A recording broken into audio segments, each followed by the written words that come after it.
Welcome to the Knight and Rose Show, where we discuss practical ways of living out an authentic Christian worldview.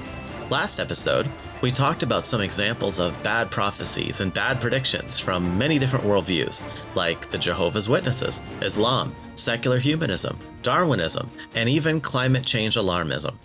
Today, we're going to look at an example of a good prophecy from a much better worldview. I'm Wintery Knight. And I'm Desert Rose. Welcome, Rose. I know that you've prepared to talk about a very good example of prophecy and that you think is strong and defensible. But before you get started on that, I just wanted to let everyone know that if you're skeptical about prophecy as an argument, so was I.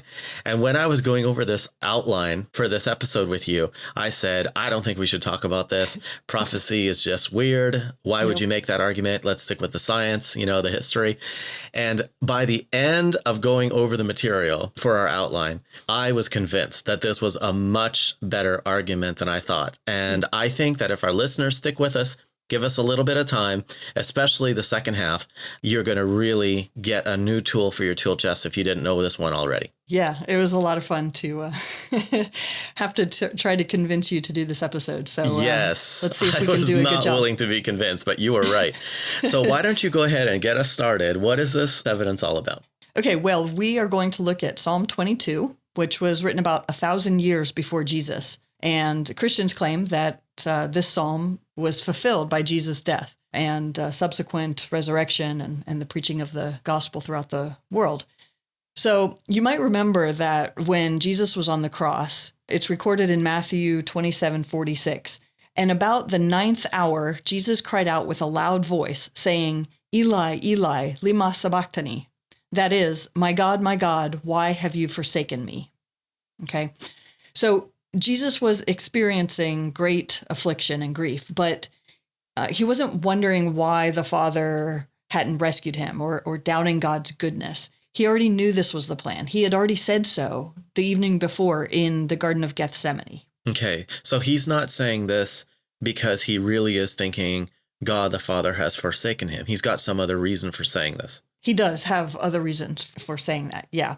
And in a sense, he is forsaken, but he's not wondering why or confused about what's going on. There's evidence for that he knows what's going on. But and I'll explain this. So in Jesus' day, there were no chapters and verses in the scriptures. Okay, so if he was on the cross and he wanted people to think about all of Psalm 22, he couldn't just cry out from the cross, Psalm 22, remember Psalm 22, or something like that to draw attention to it.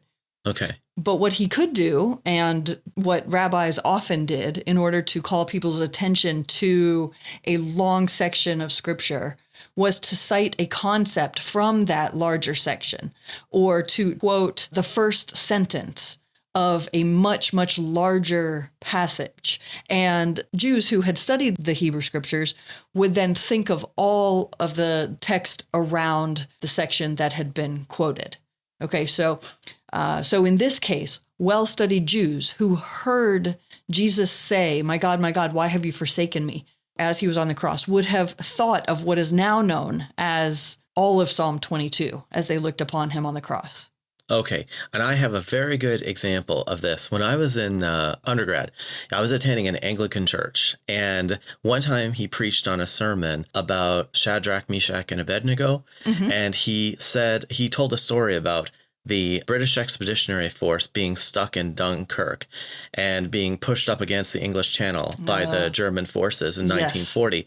And the British government sent a message to the British forces there and said, how are things going? And the British commander of the Expeditionary Force said, he just sent back a short message that was, but if not. Right. And I remember my Anglican pastor saying, now, there was a time in England where everybody would immediately know what that passage was referring to. It was referring to Daniel and his 3 friends being threatened with death because they wouldn't bow down to this idol. And so this is what the British commander was saying. He was saying, we don't want to die, but if we have to die to keep faith with our nation, then we're willing to do it. So what Jesus is saying, he's saying, I'm not going to give you the whole Psalm 22. He's saying, I'm going to give you the first line, and you're going to know what my state of mind was when I'm in this situation. Does that sound right to you? Absolutely. That's such a great analogy. Yeah, it really is. And Jesus was on the cross. Remember that he was in the process of suffering and dying of asphyxiation. He couldn't breathe. He would have to push himself up against the nails to be able to breathe. And so, he certainly wasn't going to quote the whole psalm he wanted people to think of. So the natural question would be, why would Jesus want to call attention to Psalm 22 in particular as he died on the cross, right? Yes. So let's look at the first verse. It says, my God, why have you forsaken me? So as Christians, we know the answer to this. Jesus was forsaken for our salvation. He took on the wrath of God in our place. He paid the penalty that we deserve so we may be forgiven of our sins and reconciled to God. All right. Does that make sense so far? Yeah. So let's go to verses 2-5.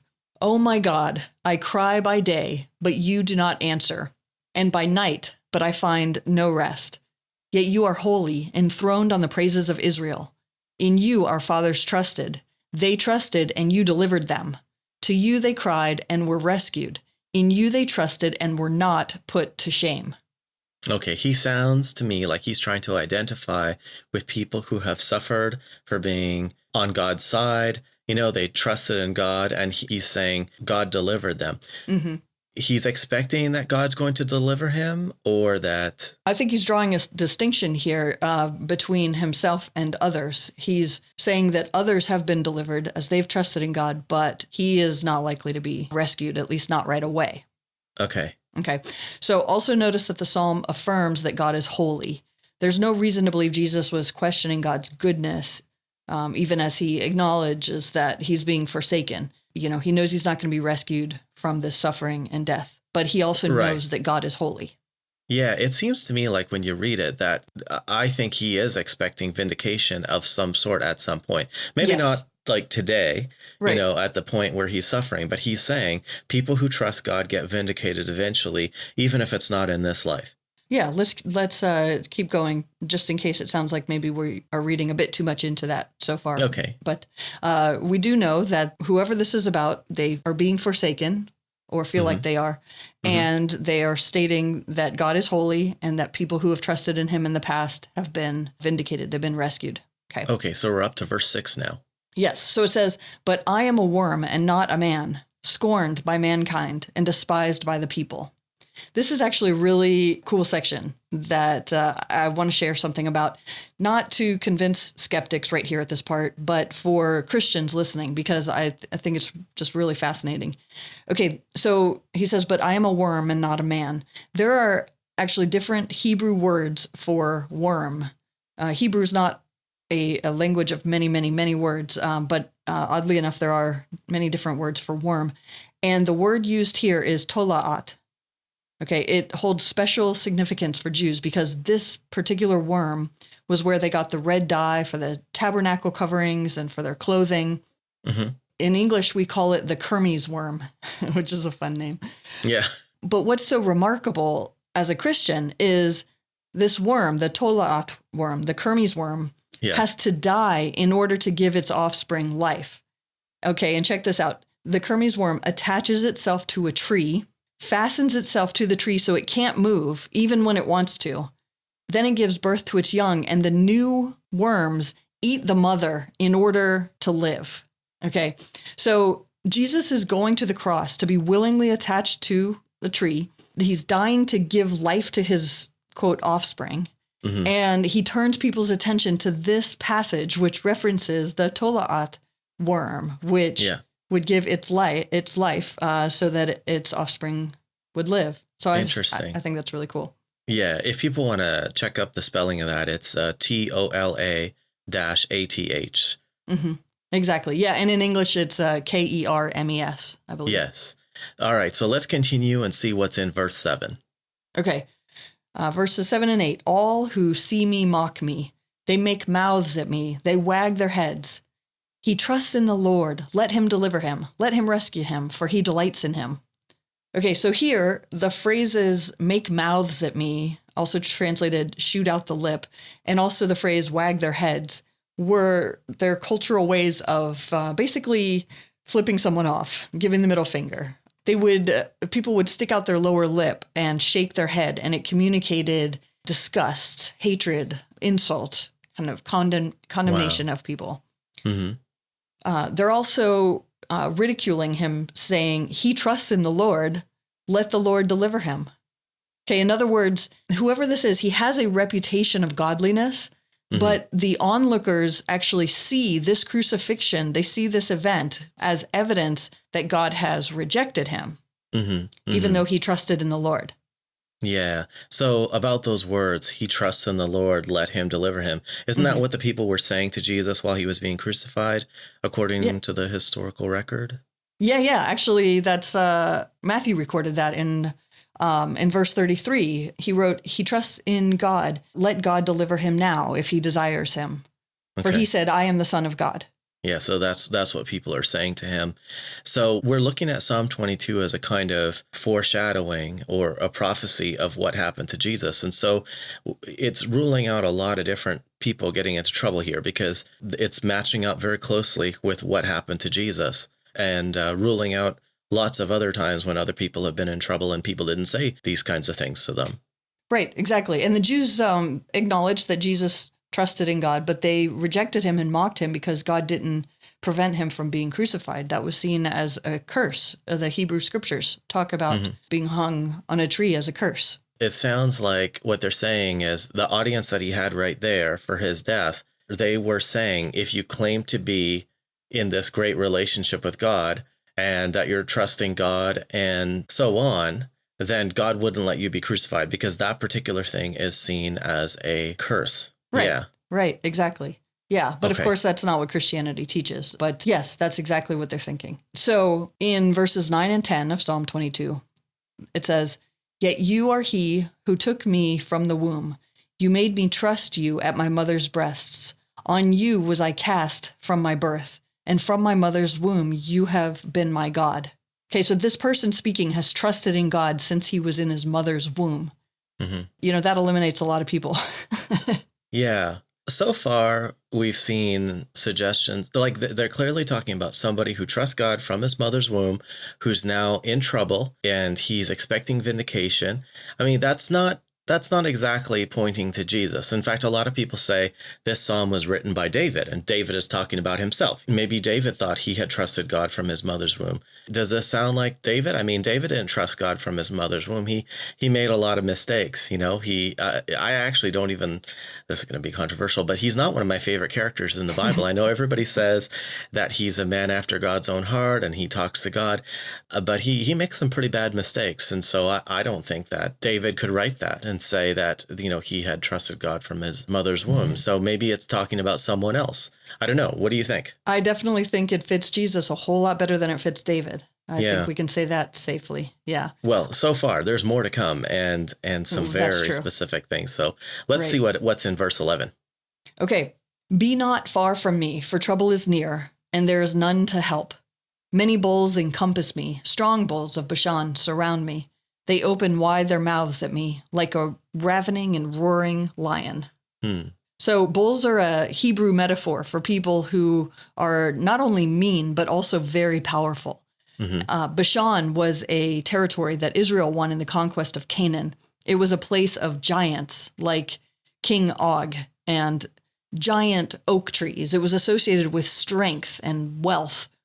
So these many bulls referred to here, these strong bulls of Bashan, are metaphors for powerful people of wealth and influence. Interesting. So Jesus was crucified as a result of cooperation between the Pharisees, the Sadducees, the high priests of the Jews, Herod, the puppet king of the Jews, and Pontius Pilate, the Roman procurator of Judea. So it's a whole bunch of powerful people. This matches. It matches up. Okay. So this isn't like I got into a car accident. This is like a whole bunch of powerful people came after me and made me suffer. Right, exactly. Yeah, so we're just limiting it down more and more to what circumstances this could have described. Okay. Yeah. So moving on, verses 14 and 15. I am poured out like water, and all my bones are out of joint. My heart is like wax. It is melted within my breast. My strength is dried up like a potsherd, and my tongue sticks to my jaws. You lay me in the dust of death. Okay, so think about what happened to Jesus. Okay. He was beaten, right? He was lashed with a whip made of bones and metal at the end of it that was designed to tear flesh away from the body and expose organs. He would have dripped blood all the way from Jerusalem to Golgotha, which sounds, a bit like being poured out like water. Right. He was severely dehydrated, which occurs from massive blood loss. Okay, so when it talks about my tongue sticks to my jaw, that fits perfectly with severe dehydration. He carried the horizontal part of the cross until he collapsed, which seems to fit well with my strength is dried up like a potsherd. A potsherd was a dried, cracked piece of pottery. Mm-hmm. So also, Jesus' arms were spread out. He was nailed to a cross. Nails were driven into his wrists and his ankles. So this position makes it impossible to breathe without pushing your body up against the nails and ripping the raw back. And it makes it impossible to maintain bodily structure and integrity. Mm-hmm. Okay, so think about a body that's not able to maintain its structure. Yeah. The body is being pulled downward by gravity, but the arms are being held up and outward by the nails. So shoulders would become dislocated, and then other joints would become dislocated so this goes as well. With the all my bones are out of joint. Yes, exactly. Okay. Yes. Also, his body didn't get enough oxygen. This is known as asphyxiation. And eventually his heart stopped, which fits well with my heart is like wax. It is melted within my breast. A Roman soldier also stabbed him, according to the records that we have. He was stabbed with a spear, and blood and water poured out of him. At least that's the description we're given, which fits the fluid that we'd expect to see when the pericardium around the heart is punctured. That also fits the description of being poured out like water. Right. Okay. And then the phrase dust of death, this means that he was on the verge of death. Every Jew would have recognized this phrase. Man was formed from dust, and when he dies, his body returns to dust. And this may have conjured up images of specifically of Adam and the curse that made Jesus' death necessary for reconciliation. But even if you don't go that far, even if you think that's reading a bit too much into it, which I don't necessarily think it does, because, I mean, when you think of man and dust, the dust of death, I think it makes perfect sense to think of Adam. But regardless, every Jew would have known that this was a reference to death, to returning to the dust. Yeah. So now we're getting even more like constrained. What could this be talking about? It has to be some kind of godly man who's suffering even to the point of death. And the kind of death isn't just like, I don't know, getting your head chopped off, something quick and, painless or whatever. It's a certain kind of death that fits with Jesus's crucifixion pretty well. It's not an accident. Yeah. It's not falling off a horse or something like that. Right. Being surrounded by strong, powerful people. Being mocked and having your bones all out of joint and being dehydrated and all of things like this. Yeah. So moving on, verses 16 and 17. For dogs encompass me, a company of evildoers encircles me. They have pierced my hands and feet. I can count all my bones. Yes. Yeah. They stare and gloat over me. All right. Yeah. So the phrase, they pierced my hands and feet, his hands and feet were pierced by the nails, as the records record. They didn't have a more specific word for wrists or ankles. Wrists were just considered part of the hands, and ankles were considered part of the feet. Yeah. So this is accurate with what we know about the death of Jesus as well. And he says, I can count all my bones. People were often stripped naked for crucifixion. Their ribs were exposed. Their bones were coming out of the sockets. This makes perfect sense. And this, we're not talking about a culture of obese people here. So I can count all my bones makes perfect sense in the context of Jesus' death. Yeah. So big jump in terms of specificity now. Right. Exactly. From the piercing of hands and feet. Right. Or wrists and ankles. Right.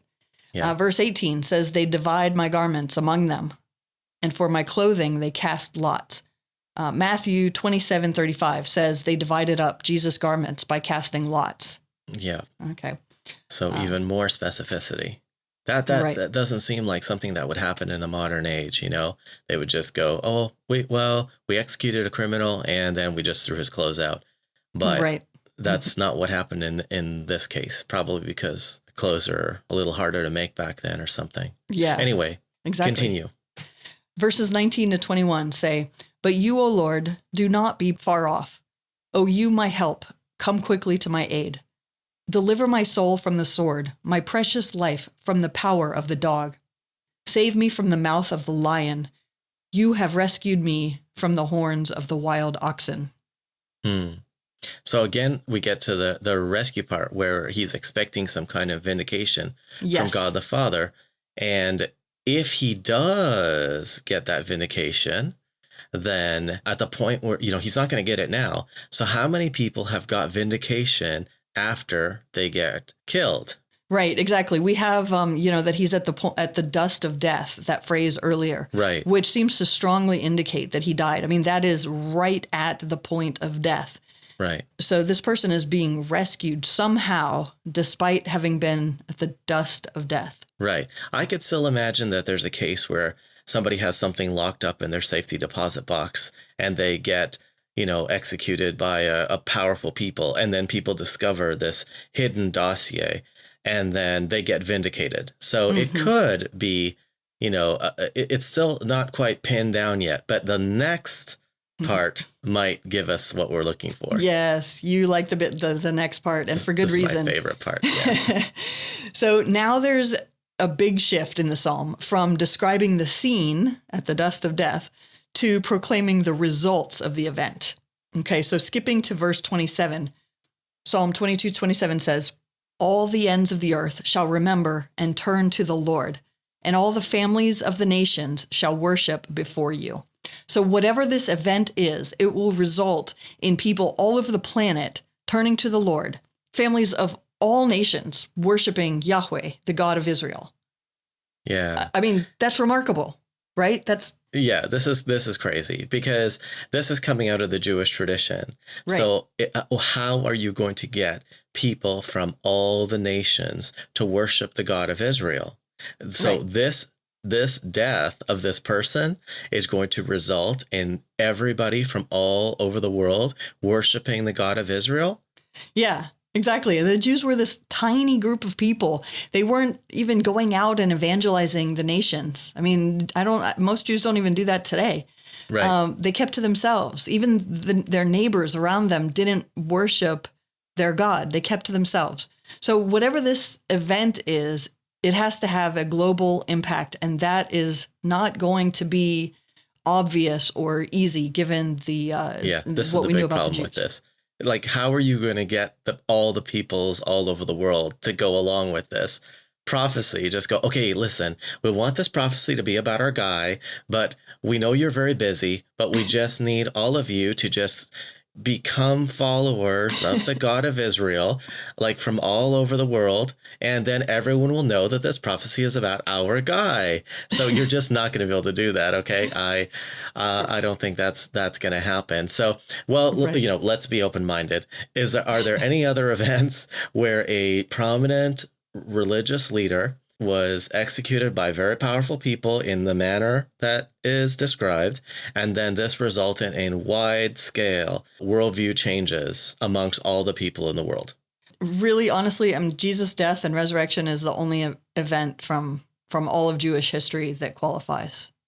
Right. I'd love to be presented with others that ought to be considered, but I don't know of any, despite my studies of church history and Jewish history and things like that. So, right. I mean, if I didn't know any better, I would think this was a Christian description of Jesus' death and resurrection, not a Jewish prophecy from 1,000 years before Jesus. Yeah, it was, I could see somebody saying, well, at the beginning, it could be a few different people, but towards the end, you're not going to be able to get these details, to be correct. It just is too much for, a group of humans to be able to achieve. Yeah. And we're not done. So, oh boy, I told the listeners this was good. Let's look at verse 29 of Psalm 22. It says, "All the prosperous of the earth eat and worship. Before him shall bow all who go down to the dust." So go down to the dust. Again, it's referring to those who die. Those who die will bow before him.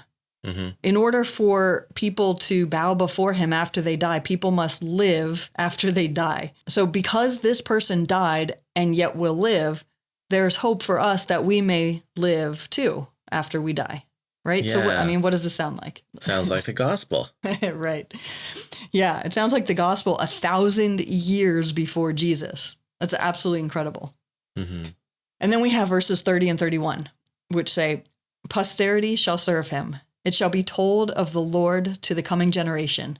They shall come and proclaim his righteousness to a people yet unborn, that he has done it, that he has done this, depending on your translation. Yeah, this is a tall, tall order. The psalm ends by proclaiming that this event, whatever this is describing here in Psalm 22, which results in global conversions to the God of Israel and subsequent life after death, this event will be the message that gets recounted to future generations. So it's not going to result in people of every nation from all the ends of the earth worshiping the God of Israel immediately. This event is going to be recounted to the future generations. Wow. This will be the event that causes people to declare God's righteousness, according to verse 31. Yeah. All right. So when you look at the entire psalm, especially towards the end, there are some big things that really make it sound like it's talking about Jesus. I am shocked that this was written 1,000 years before Jesus by a Jewish person. It really reads like a description of Jesus's death and resurrection. Well, not the resurrection yet, but he's looking forward to his resurrection. He's expecting it. Okay. Right. So if you get the resurrection, then really what Jesus is saying is he's saying the psalm is about me, Right. There's some expectation to live after his death. Right. It's kind of authenticating what the psalm is saying we should expect from this in the future. So this big turning of people to God and life after death. Okay. Right. Yeah. A lot of people like to pick out one verse here or one sentence there and say, look, this sounds like Jesus. But I think the case is especially strong when you consider the psalm as a whole, not, and not be so quick to just point out a few words here and there that sound like Jesus, like, pierced for transgressions or little phrases like that. So this sounds a lot like Jesus to me. It does seem like it's lining up very well with the story of his death. So, some people obviously have looked at this psalm before and they're saying, no, I don't think it is Jesus. So why don't you tell us about, what the critics say about it and whether their criticisms go through? Sure. So atheist YouTuber Aaron Ra has claimed that, first of all, that this psalm was written about King David himself and only about King David, that it was not about Jesus. He also claims that David was not a prophet and that Psalm 22 was not prophetic. Okay, does he have any evidence for his assertions about the authorship of the psalm and that, do other people like, Jewish people who have studied this, do they think that David was not a prophet and that Psalm 22 was not prophetic? No, Aaron Ra just claims that these things are so. The evidence we have is actually against his views. Oh, okay. Well, tell us about that. Okay, so Rashi is perhaps the most respected rabbi in Jewish history. He lived from 1040 to 1105 AD. He is so respected and so widely read among Jews that when Jewish Bibles are printed, his commentary is frequently printed within the Jewish Bible, like side by side, so that Jews can read it. Okay, it's that important. So a very prominent Jewish teacher. Yes. And he listed 49 male prophets and 7 female prophets. And among the 49 male prophets was, guess who? David. Yes. King David. Well, Jewish scholars, maybe the YouTube atheist knows more than them. About Judaism. Yes, about Judaism. Right. Okay, maybe the scholar's right. Rashi also taught that Psalm 22 in particular was about the future suffering of Israel as one man. So he didn't think it was about Jesus, but he did understand it to describe a future event. He did see it as a prediction as future and prophetic. Right. For Aaron Ra. Yes. In addition, the Talmud says in Sanhedrin 99a that, quote, all the prophets prophesied all the good things only in respect of the messianic era, end quote. And also another quote, none of the prophets prophesied except of the days of the Messiah. Okay, so in other words, every good thing ever prophesied by prophets was related in some way or another to the coming of Messiah. That's pretty significant. Okay. Yeah. Also, a Jewish midrash called Pesikta Rabbati, it's an 8th century Jewish commentary, also claimed, quote, it was because of the ordeal of the son of David that David wept, saying, my strength is dried up like a potsherd. Okay, so you'll recall from when I just read verse 16 a few minutes ago that it said, my strength is dried up like a potsherd. Right. Okay, and this important Jewish commentary from the 8th century is saying that it was because of the ordeal of the son of David. Now, son of David. Yeah, son of David is the Jewish way to refer to the Messiah. Okay, so, I mean, in other words, according to this Jewish midrash, Psalm 22 is about the Messiah. Wow. Okay, so Aaron Ra is just wrong on every point. Yeah, pretty much, yeah. Wow. Okay, so there are plenty of reasons to read Psalm 22 as prophecy, even according to the people who gave it to us. So what's another objection to maybe the psalm itself or the identification of this being about Jesus? Well, some people also like to claim that Psalm 22, verse 16 is a mistranslation, that it shouldn't be translated as they have pierced my hands and feet, but rather it should be translated to say, like a lion, my hands and feet. Like a lion, my hands and feet. That doesn't make any sense. I mean, look at the context. There's no lions there. This is about somebody getting beat up and even killed. It's not about a trip to the zoo. Yeah, I mean, like a lion, my hands and feet. It doesn't seem to make a whole lot of sense to me either. All right, so I'm going to give a little bit of context here. Ka'aru means pierced in Hebrew. Ka'ari means like a lion.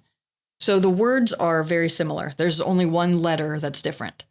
Now, there are about a dozen Hebrew texts from around 900 AD that say ka'aru, which means pierced again.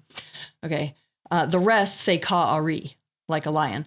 So you might say, wow, so there are a lot more manuscripts that support a translation of like a lion.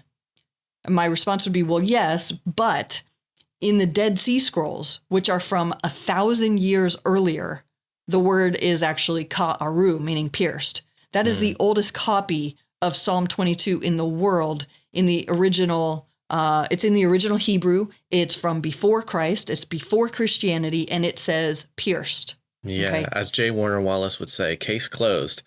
Right, right. If you got the oldest manuscript agreeing with you, that's it. We also have the Septuagint, which is even older than the Dead Sea Scrolls, but it's a Greek translation of the Hebrew Bible. It's from about 200 BC. So again, this was the work of Jews, not Christians, and it says pierced as well. Perfect. Okay. Yeah. So the oldest manuscripts say pierced, and some of the later manuscripts also say pierced. Yeah, that's perfect. Yeah, so I'm definitely going with the oldest manuscripts, and if there are more manuscripts that agree, the better. Yeah.